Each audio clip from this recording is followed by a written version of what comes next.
To know that, you'd have to know that we were an American ship. If you knew we were an American ship, you knew what frequencies we were going to be on because you knew what the fleet frequencies were. Duh. Hello. The attackers knew their target, but they were keeping their own identity well hidden. During the attack, no one saw any markings, and some of the men told me later that they made a special effort to identify them, and they swear that there were no markings, that these airplanes were unmarked. They took out all of our transmitting antennas and shortly thereafter deposited napalm on the deck. It appeared to me that it was the intent of the attacker to take out all communications and keep all people off deck so they couldn't reestablish any sort of antennas or communication system. If it was an accident, it was the best planned accident I've ever heard of. The only reason we got the SOS out was because my crazy troops were climbing the antenna string and long wires while they were being shot at. At the end of the air attack, 8 men were dead and 75 injured. But the worst was yet to come. We immediately cast off our lines and rushed out. I at least didn't know why. The sea was very calm and a bright day. I think it was around midday, or maybe a little before that, but around midday. And only on the way we were told there was an unknown vessel to the south of us, or southwest of us, and we sped over in that direction. Very soon we did see a ship, clearly a naval vessel. The last thing I remember is the captain on the intercom system saying, "Stand by for torpedo attack, starboard side." Down below the waterline, the men in the engine room got ready to die.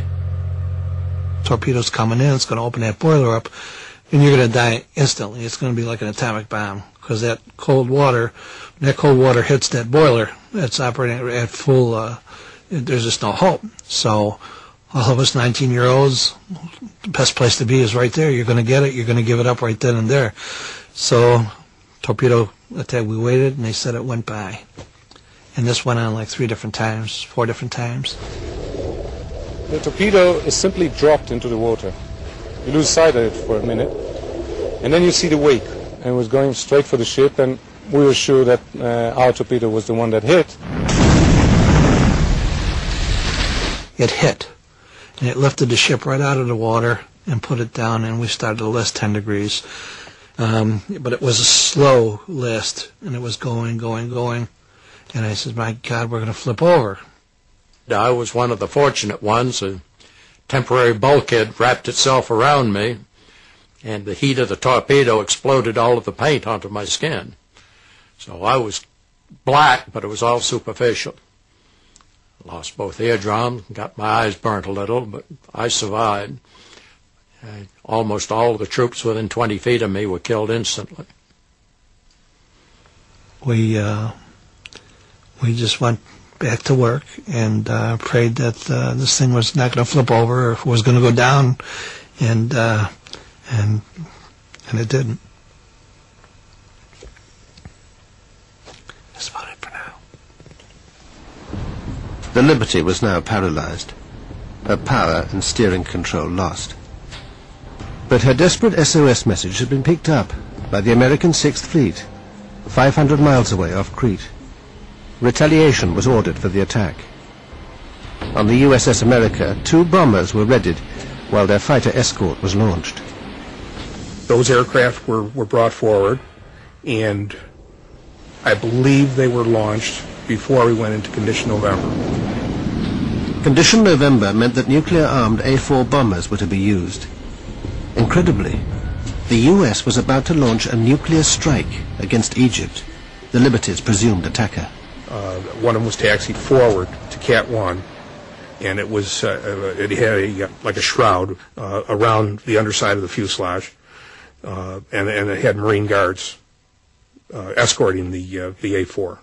So that was a very unusual experience. I've never seen anything like that.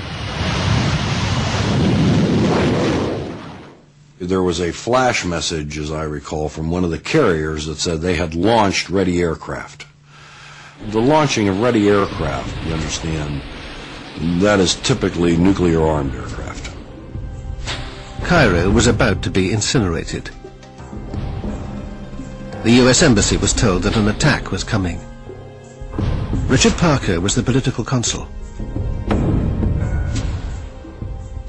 There was this message that the Navy was preparing to retaliate against Egypt for the attack on the Liberty. They thought that it was the Egyptians who attacked it. They were preparing to attack Egypt in response. A few minutes later, Tony Hart passed a Pentagon message through to the Navy. Recalled the aircraft. My first thought was, as well, we don't want to do mushroom clouds.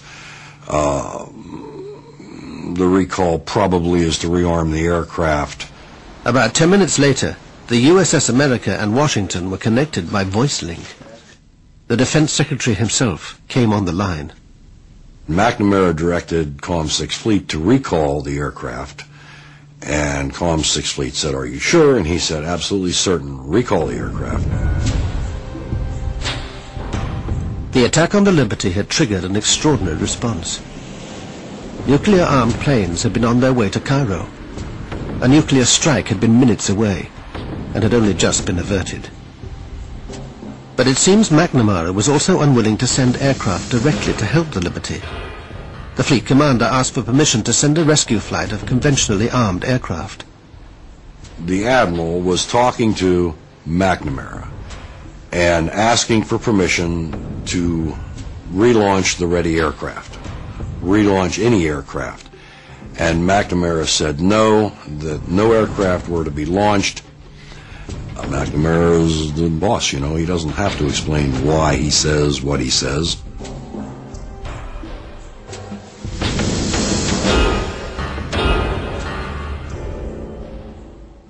Dave Lewis heard from another officer about McNamara's dealings with the 6th Fleet.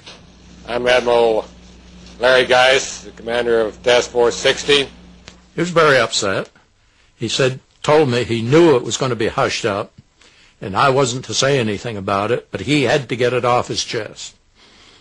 That he had sent aircraft and notified Washington, obviously via the Criticom network, because it got to Bob McNamara and Lyndon Johnson, and he had the aircraft recalled by Robert McNamara.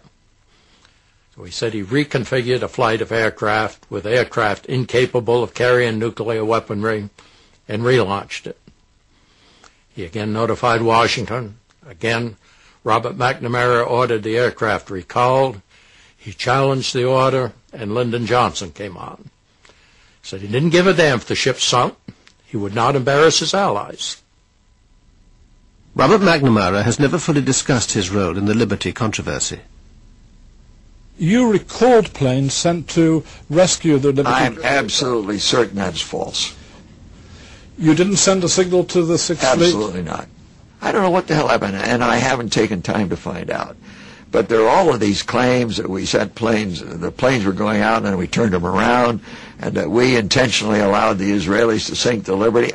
I know nothing about it. While the 6th Fleet was launching and recalling its aircraft, the Liberty was still under attack by the Israeli torpedo boats.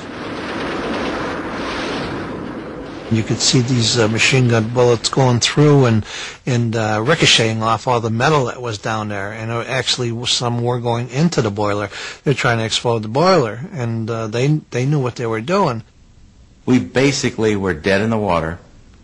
The word came down, prepare to abandon ship. That meant prepare only, go up and get ready, get near the life rafts. Well, I went up first, popped the hatch, looked out for the life rafts. They were either gone or burning. And at the same moment, I looked to the stern of the ship, and I saw one of the torpedo boats methodically machine gunning one of our life rafts that had floated back. We cut the life rafts loose because they were burning or had been damaged.